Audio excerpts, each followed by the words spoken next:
হত্যার চেষ্টা চালালে ইরানকে ধ্বংসের হুমকি ট্রাম্পের। আলোচনার জন্য অনুরোধ করেছে তেহরান, দাবি ওয়াশিংটনের। মিথ্যাচার আখ্যা আরাকচির। ইউক্রেনে রুশ বিমান হামলায় নিহত 4, আহত 9। রাশিয়ায় আঘাত হানতে বিশেষ কমান্ড গঠনের ঘোষণা জেলেনস্কির। যুদ্ধবন্ধে চীনা হস্তক্ষেপের আহ্বান মার্কিন সিনেটরের।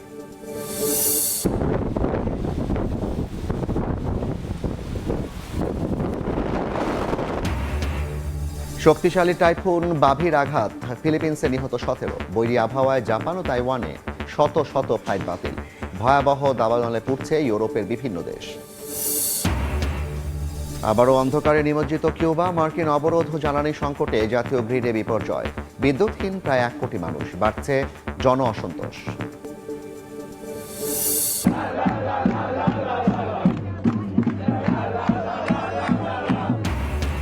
বেলজিয়ামকে হারিয়ে সেমিতে ফ্রান্সের সামনে স্পেন। সুইজারল্যান্ড বাধা টপকাতে সকালে লড়বে মেসির আর্জেন্টিনা।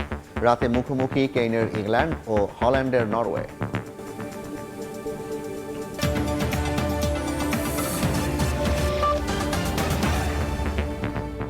আন্তর্জাতিক সময়ের সঙ্গে আছি আমি জাফর সাদিক। হত্যার চেষ্টা করা হলে হাজারো ক্ষেপণাস্ত্র দিয়ে ইরানকে পুরোপুরি ধ্বংস করে দেওয়া হবে বলে হুঁশিয়ারি দিয়েছেন মার্কিন প্রেসিডেন্ট ডোনাল্ড ট্রাম্প। একই সঙ্গে তিনি দাবি করেন তেহরান আলোচনায় ফিরতে চায়। এমনকি সেই প্রস্তাবে ওয়াশিংটন রাজিও হয়েছে। যদিও ট্রাম্পের দাবি প্রত্যাখ্যান করেছে ইরান। তেহরান প্রতিরক্ষার জন্য প্রস্তুত বলে জানিয়েছেন পার্লামেন্টের স্পিকার। হরমুজ প্রণালীতে বাণিজ্যিক জাহাজে হামলাকে কেন্দ্র করে আবারও উত্তপ্ত হয়ে উঠেছে যুক্তরাষ্ট্র ইরান সম্পর্ক।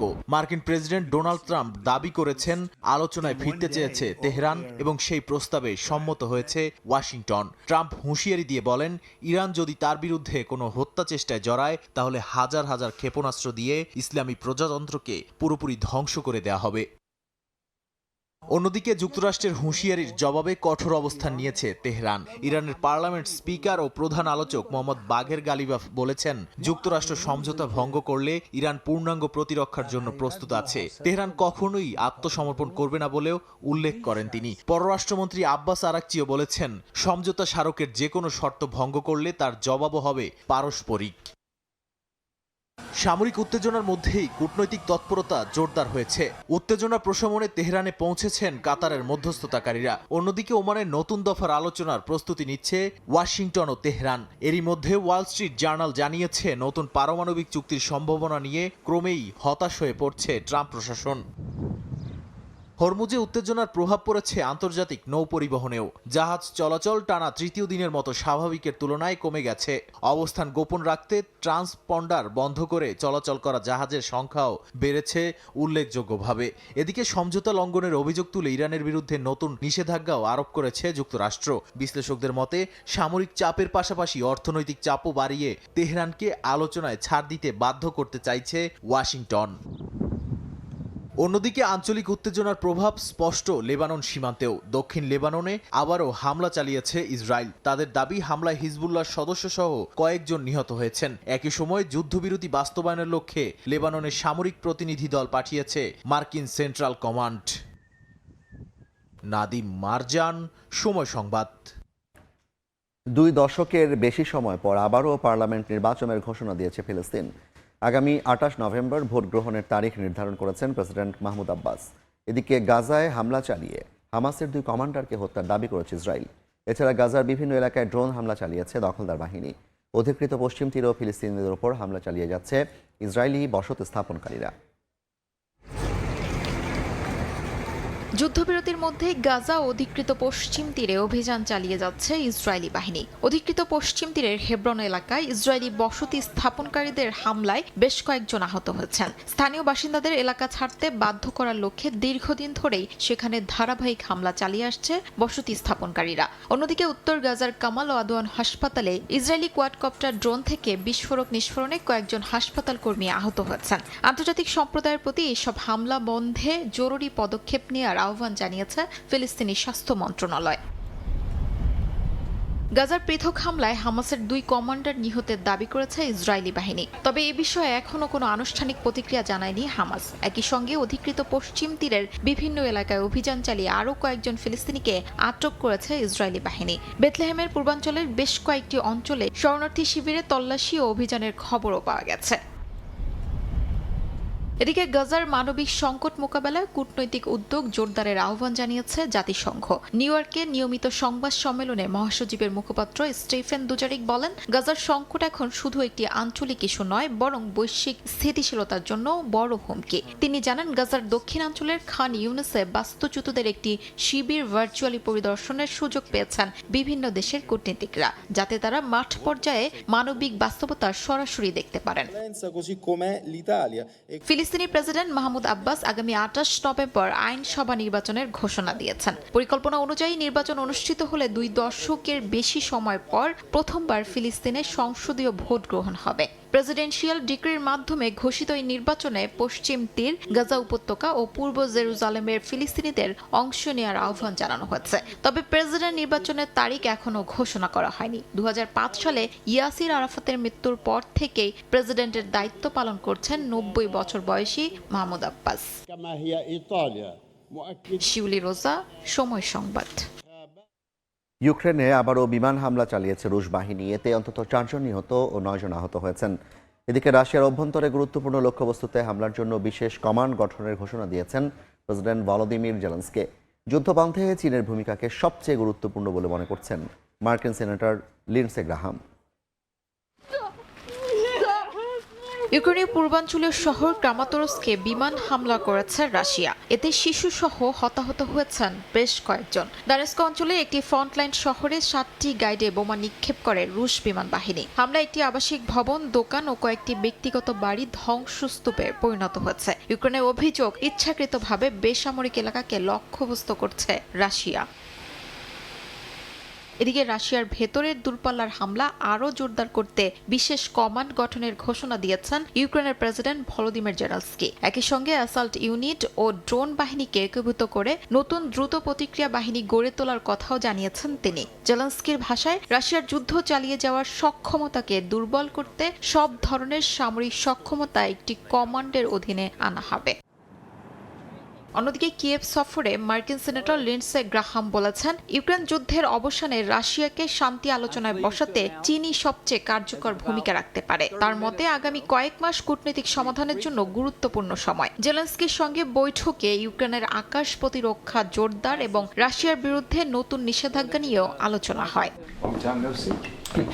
বৈঠকে গ্রাহাম বলেন, প্রেসিডেন্ট ভলোদিমির পুতিন এখনও শান্তি আলোচনায় প্রস্তুত নন। তবে ইউক্রেনের সামরিক সক্ষমতা বাড়ানো, রাশিয়ার উপর কঠোর নিষেধাজ্ঞা আরোপ এবং বেইজিংকে মস্কোর উপর চাপ প্রয়োগে রাজি করানো গেলে যুদ্ধের অবসানের পথ তৈরি হতে পারে। তার দাবি, রাশিয়ার বিরুদ্ধে দীর্ঘদিন ধরে প্রস্তাবিত নিষেধাজ্ঞা বিলের প্রতি এখন ট্রাম্প প্রশাসনেরও সমর্থন রয়েছে।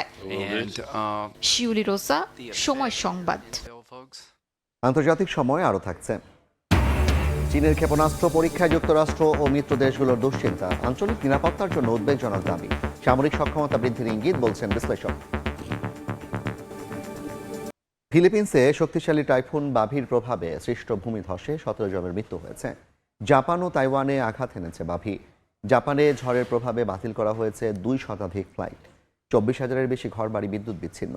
তাইওয়ানেও গাছপালা ভেঙে পড়েছে। রাস্তাঘাট পানিতে তলিয়ে যাওয়ায় ব্যাহত হচ্ছে যান চলাচল। চীনের দিকে অগ্রসর হচ্ছে টাইফুন বাভি। স্থানীয় সময় শনিবার জাপানের দক্ষিণাঞ্চলে আঘাত হানে শক্তিশালী টাইফুন বাভি। সাকিশিমা দ্বীপে ভারী বৃষ্টির পাশাপাশি তীব্র বাতাস বয়ে যায়। ইশিগাকি দ্বীপে ঝড়ের প্রভাবে পানিতে তলিয়ে গেছে রাস্তাঘাট। এতে ব্যাহত হচ্ছে যান চলাচল। কর্তৃপক্ষ বলছে, বাভির কারণে 200-র বেশি ফ্লাইট বাতিল করা হয়েছে। গাছপালা ভেঙে পড়ায় বিদ্যুৎ বিচ্ছিন্ন প্রায় 24,000 ঘরবাড়ি। হাজার হাজার বাসিন্দাকে নিরাপদ স্থানে সরিয়ে নেওয়া হয়েছে। তাইওয়ানেও টাইফুন বাভির আঘাতে ভারী বৃষ্টি ও বন্যা দেখা দিয়েছে। যানবাহন ভেঙে চুরে সড়কে ভেসে বেড়াচ্ছে। ক্ষতিগ্রস্ত হয়েছে দোকানপাটও। সতর্কতামূলক ব্যবস্থা হিসেবে আগেই বন্ধ ঘোষণা করা হয় স্কুল, কলেজ ও সরকারি অফিস। ফিলিপিন্সের দক্ষিণাঞ্চলীয় মিন্দানাও দ্বীপে টাইফুন বাভির প্রভাবে হওয়া ভারী বৃষ্টিপাতে ভূমিধস ও বন্যা দেখা দিয়েছে। এতে বেশ কয়েকজনের প্রাণহানির খবর পাওয়া গেছে। ভয়াবহ এই দুর্যোগে 5 লাখের বেশি মানুষ ক্ষতিগ্রস্ত হয়েছেন এবং 11,000-এরও বেশি মানুষকে ঘর ছেড়ে নিরাপদ আশ্রয়ে যেতে হয়েছে। নিখোঁজ রয়েছেন অনেকে। আবহাওয়াবিদরা জানান, শক্তিশালী টাইফুন বাভি চীনের পূর্বাঞ্চলের দিকে এগিয়ে যাচ্ছে। উপকূলে আঘাত হানার আশঙ্কায় ফুজিয়ান ও ঝেজিয়াং প্রদেশে ব্যাপক প্রস্তুতি নেওয়া হয়েছে। ফুজিয়ানের নিংদে শহরে 34,000-এর বেশি মাছ ধরার নৌকা ও পণ্যবাহী জাহাজ নিরাপদ স্থানে সরিয়ে নেওয়া হয়েছে। রাইসা জান্নাত, সময় সংবাদ। এদিকে ভারতের উত্তরাঞ্চলে টানা ভারী বৃষ্টিতে জনজীবন বিপর্যস্ত হয়ে পড়েছে। বিভিন্ন এলাকায় গাছ উপড়ে পড়া ও দেয়াল ধসের ঘটনা ঘটেছে। আগামী 2 দিন আরও ভারী বৃষ্টির পূর্বাভাস দিয়েছে আবহাওয়া দপ্তর। শুক্রবার থেকে ভারতের উত্তরাখণ্ড, উত্তরপ্রদেশ সহ উত্তরাঞ্চলের বিভিন্ন এলাকায় শুরু হওয়া ভারী বৃষ্টিতে নদ নদীর পানি দ্রুত বাড়ছে। গঙ্গার পানি বিপদসীমার দিকে ধাবিত হওয়ায় ঋষিকেশ শহরে নদীতে গভীরে না নামতে এবং তীর্থযাত্রীদের গোসল থেকে বিরত থাকতে সতর্ক করেছে সংশ্লিষ্ট কর্তৃপক্ষ। একই সঙ্গে উত্তরাখণ্ডে আগামী 48 ঘন্টার জন্য অরেঞ্জ অ্যালার্ট জারি করা হয়েছে। পানি জমতে দেখা যায় কলকাতার বিভিন্ন স্থানেও। এদিকে নয়ডায় প্রবল বৃষ্টিতে একটি দেয়ালের অংশ ধসে কয়েকটি গাড়ি ক্ষতিগ্রস্ত হয়েছে। বিভিন্ন শহরে গাছ উপড়ে সড়ক অবরুদ্ধ হওয়ায় জনজীবন ও যান চলাচলে বিঘ্ন সৃষ্টি হয়েছে।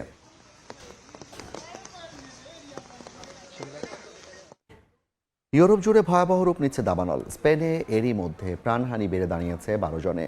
নিখোঁজ রয়েছেন অন্তত 23 জন।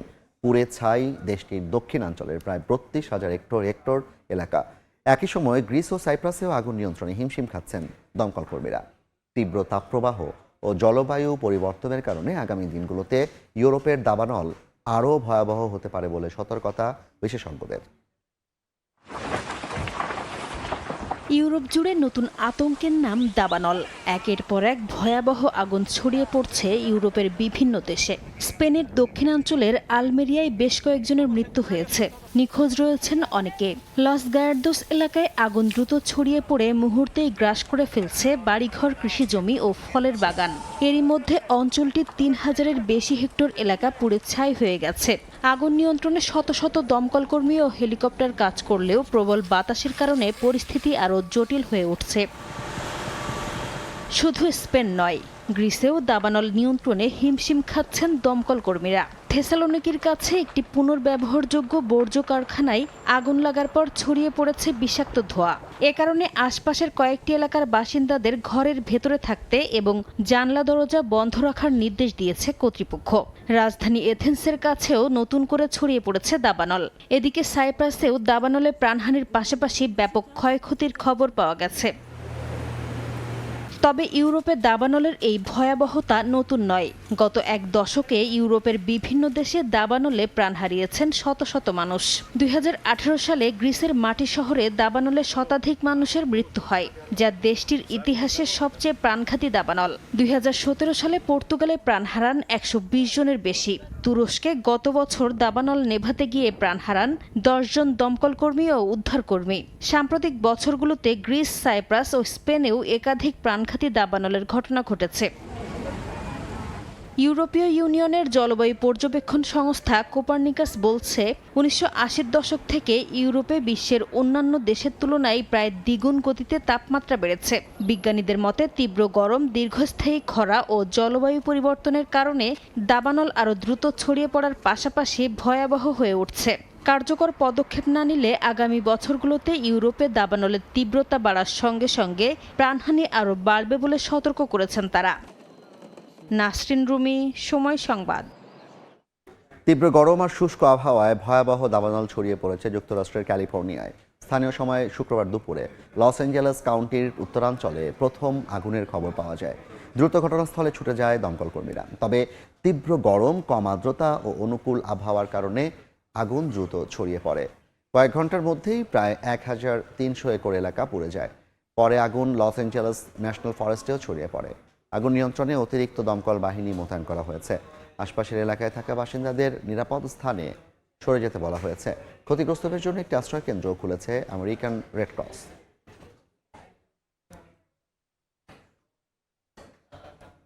এবার ফিফা বিশ্বকাপের খবর।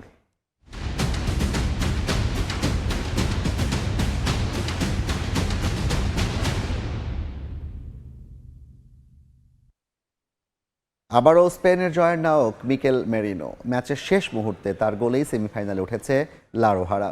অন্যদিকে থিবো কোর্তোয়ার ইনজুরিতে সর্বনাশ হয়েছে বেলজিয়ামের। এই তারকা গোলরক্ষক মাঠ ছাড়ার পরই গোল হজম করে আসর থেকে ছিটকে পড়ে রেড ডেভিলরা।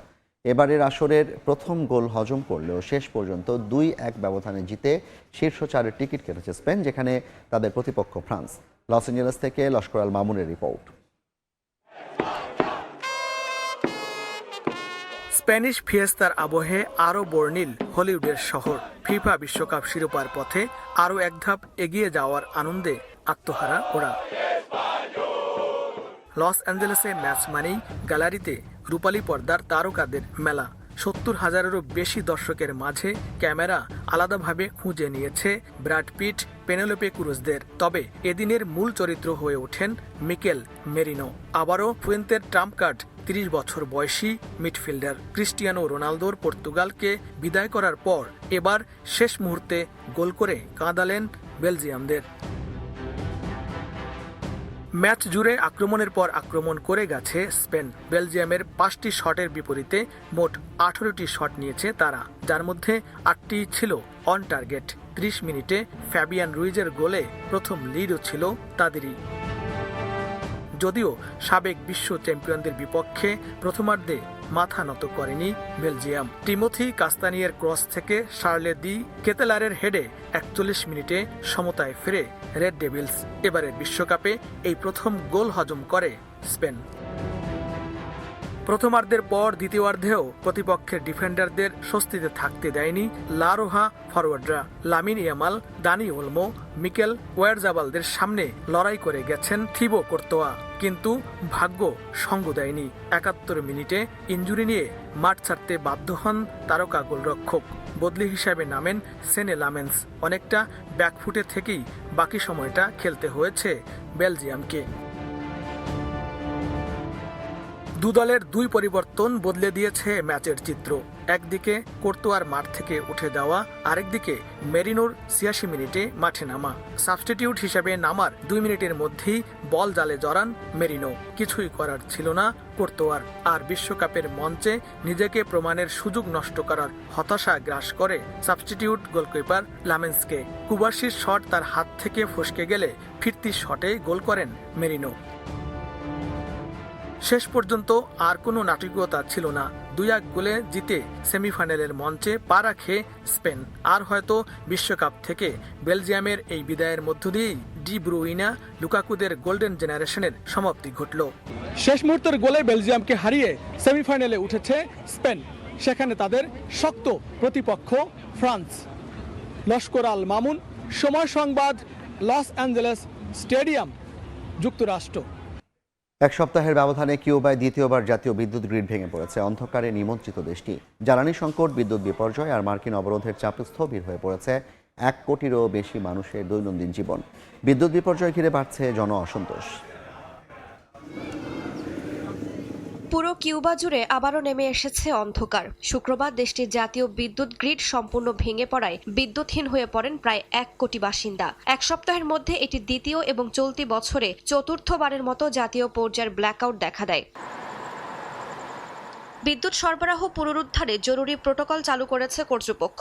তবে জ্বালানি সংকটের কারণে আগের ব্ল্যাকআউটের পরও সান্তিয়াগো দে কিউবা সহ বেশ কয়েকটি অঞ্চল পুরোপুরি স্বাভাবিক অবস্থায় ফিরতে পারেনি।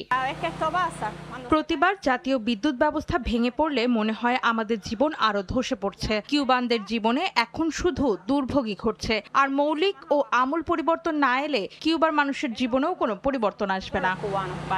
জ্বালানি সংকট শুধু বিদ্যুৎ নয়, দেশটির গণপরিবহন ব্যবস্থাকেও প্রায় অচল করে দিয়েছে। বাসের পরিবর্তে এখন বৈদ্যুতিক 3 হুইলারই হয়ে উঠেছে রাজধানী হাভানার প্রধান যাতায়াতের মাধ্যম। যাতায়াত সবসময়ই কঠিন ছিল, তবে আগে অন্তত বিকল্প ছিল। এখন এই একটাই ভরসা, টাকা থাকলে এই জানেই যাওয়া যায়, আর টাকা না থাকলে কোথাও যাওয়ার উপায় নেই। তবে বিদ্যুৎ না থাকায় সেই বৈদ্যুতিক যানও সচল রাখা কঠিন হয়ে পড়েছে। দিনে বা রাতে কয়েক ঘন্টা বিদ্যুৎ পেলেই চালকরা ব্যাটারি চার্জ দিতে পারেন। অনেক সময় টানা 24 ঘন্টাও বিদ্যুৎ থাকে না। এমন পরিস্থিতিতে স্থানীয় প্রকৌশলীরা 3 হুইলারে সৌর প্যানেল বসিয়ে বিকল্প সমাধান বের করেছেন। তাদের দাবি, কিউবার তীব্র রোদকে কাজে লাগিয়ে এখন অনেক চালক দিনের আলোতেই গাড়ির ব্যাটারি চার্জ করছেন। বিদ্যুৎ বিপর্যয় ঘিরে জন অসন্তোষ বাড়ছে। সাম্প্রতিক ব্ল্যাকআউটের পর রাজধানীর হাভানার বিভিন্ন এলাকায় বিক্ষোভ ও প্রতিবাদ হয়েছে। সরকারের দাবি, মার্কিন তেল অবরোধের কারণে বিদ্যুৎ উৎপাদন ব্যবস্থা ভয়াবহ চাপের মুখে পড়েছে। পুরানো ও জরাজীর্ণ বিদ্যুৎ কেন্দ্রগুলো পর্যাপ্ত জ্বালানি না পাওয়ায় একের পর এক বিপর্যয় দেখা দিচ্ছে। যদিও ওয়াশিংটনের দাবি, তাদের নীতির লক্ষ্য কিউবায় রাজনৈতিক ও অর্থনৈতিক পরিবর্তন আনা। তবে দুই দেশের মধ্যে আলোচনা চললেও সংকট নিরসনে এখনও দৃশ্যমান কোনো অগ্রগতি হয়নি। রাইসা জান্নাত, সময় সংবাদ। চীনের দূরপাল্লার ব্যালিস্টিক ক্ষেপণাস্ত্রের পরীক্ষা নিয়ে আলোচনা তুঙ্গে। বেইজিংয়ের পক্ষ থেকে নিয়মিত মহড়ার কথা বলা হলেও একে চীনের সামরিক সক্ষমতা বৃদ্ধির ইঙ্গিত হিসেবে দেখছেন বিশ্লেষকরা। দেশটির এমন কর্মকাণ্ড আঞ্চলিক নিরাপত্তার জন্য উদ্বেগজনক বলে দাবি করেছে যুক্তরাষ্ট্র, জাপান, অস্ট্রেলিয়া ও নিউজিল্যান্ড। প্রায় 2 বছর পর সম্প্রতি প্রশান্ত মহাসাগরে সাবমেরিন থেকে আন্তঃমহাদেশীয় ব্যালিস্টিক ক্ষেপণাস্ত্রের পরীক্ষা চালায় চীন। বিশ্লেষকদের ধারণা, এটি ছিল চীনের সবচেয়ে আধুনিক সাবমেরিন থেকে উৎক্ষেপণযোগ্য JL-3 ক্ষেপণাস্ত্র, যার পাল্লা 10,000 কিলোমিটারেরও বেশি। বেইজিংয়ের পক্ষ থেকে জানানো হয়, ক্ষেপণাস্ত্রটিতে কোনো বিস্ফোরক ওয়ারহেড ছিল না এবং এটি নিয়মিত সামরিক প্রশিক্ষণের অংশ হিসেবে উৎক্ষেপণ করা হয়েছে। চীনের এমন কর্মকাণ্ডে উদ্বেগ জানিয়েছে যুক্তরাষ্ট্র, অস্ট্রেলিয়া, জাপান ও নিউজিল্যান্ড। দক্ষিণ প্রশান্ত মহাসাগরের পারমাণবিক অস্ত্রমুক্ত অঞ্চল থেকে উৎক্ষেপণের মাত্র কয়েক ঘন্টা আগে বিষয়টি জানানো হলেও তা যথেষ্ট নয় বলে দাবি তাদের।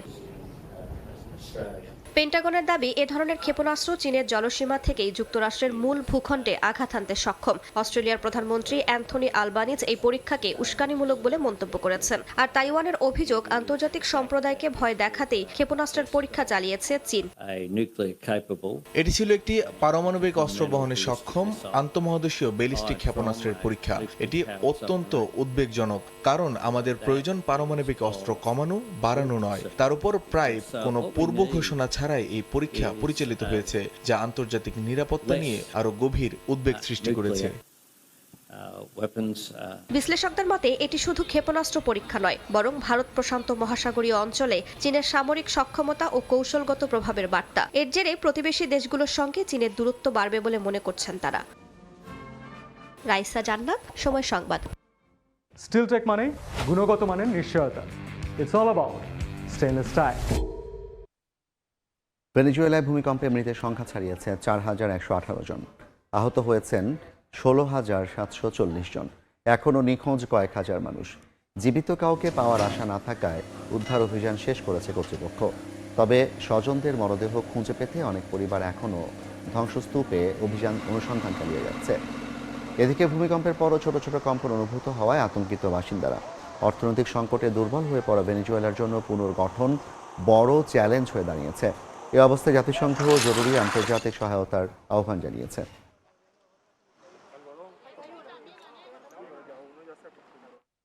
আন্তর্জাতিক সময় আরও থাকছে।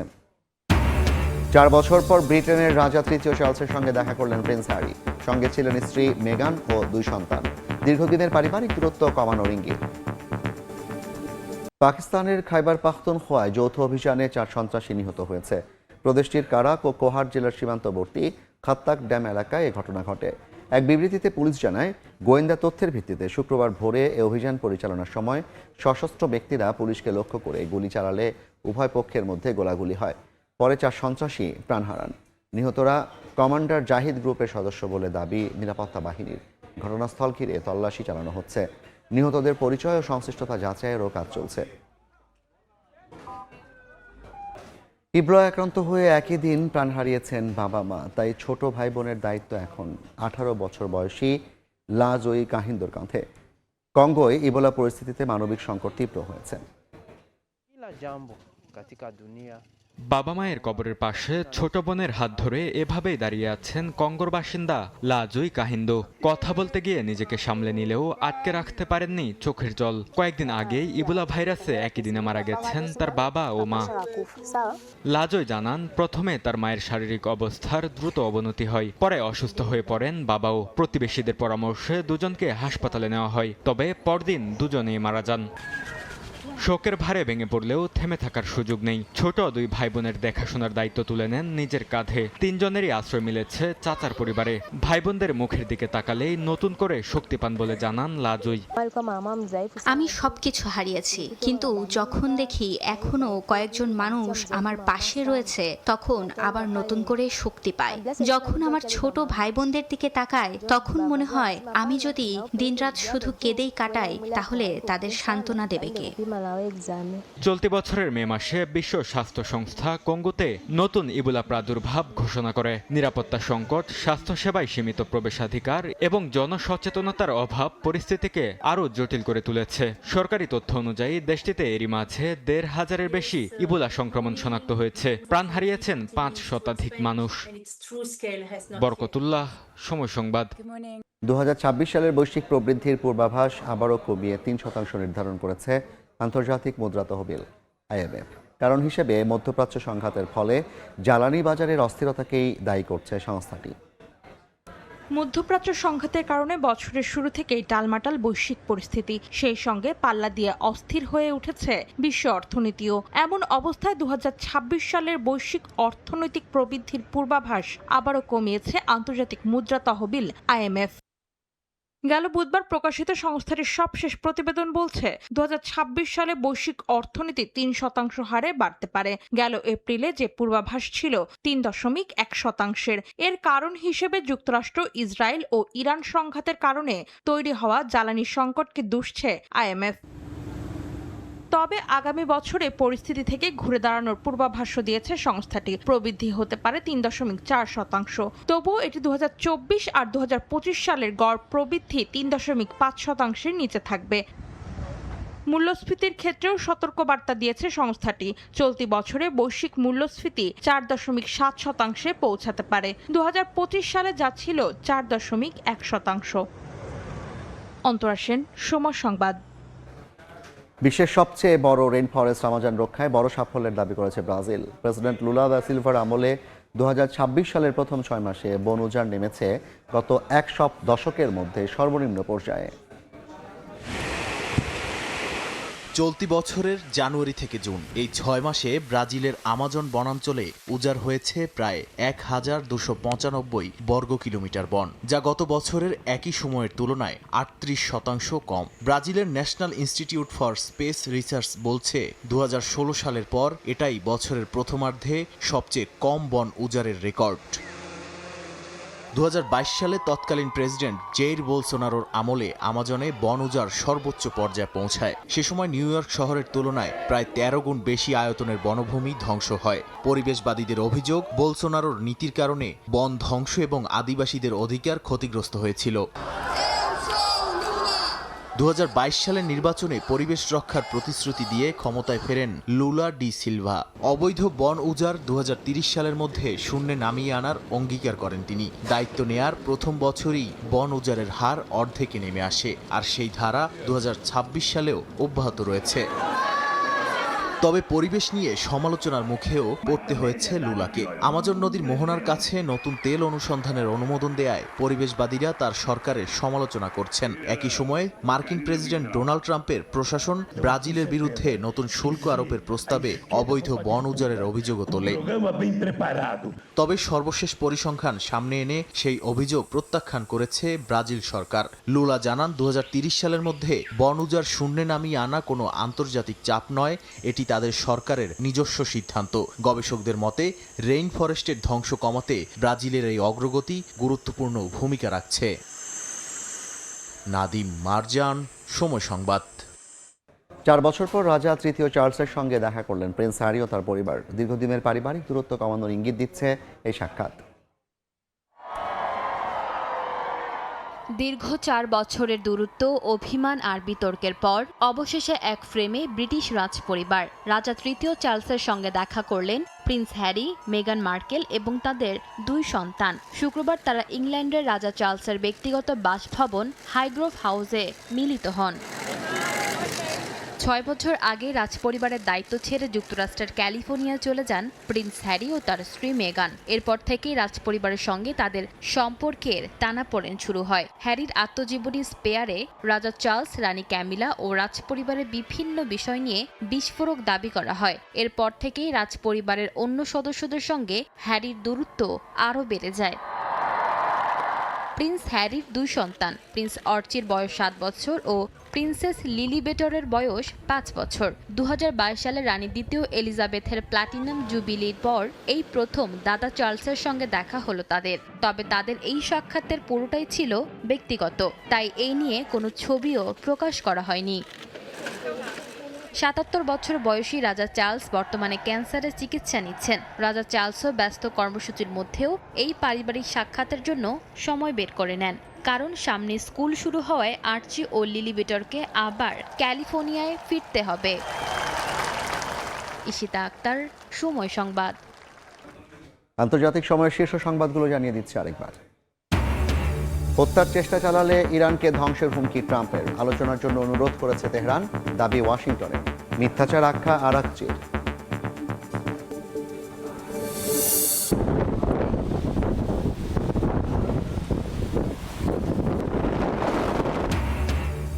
শক্তিশালী টাইফুন বাভির আঘাত, ফিলিপিন্সে নিহত 17। বৈরী আবহাওয়ায় জাপান ও তাইওয়ানে শত শত ফ্লাইট বাতিল। ভয়াবহ দাবানলে পড়ছে ইউরোপের বিভিন্ন দেশ। এবং আবারও অন্ধকারে নিমজ্জিত কিউবা, মার্কিন অবরোধ ও জ্বালানি সংকটে জাতীয় গ্রিডে বিপর্যয়। বিদ্যুৎহীন প্রায় 1 কোটি মানুষ, বাড়ছে জন অসন্তোষ।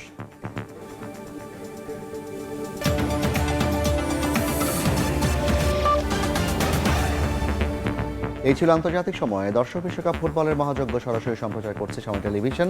দেখতে চোখ রাখুন সময় পর্দায়। এরপর বিকেল 5টার সময় সংবাদ নিয়ে সঙ্গে থাকবেন মিসবাহুল আলী। ধন্যবাদ জাফর। বিকেল 5টার সময় সংবাদ নিয়ে আসছি কিছুক্ষণ পর, সঙ্গেই থাকুন সময়ের।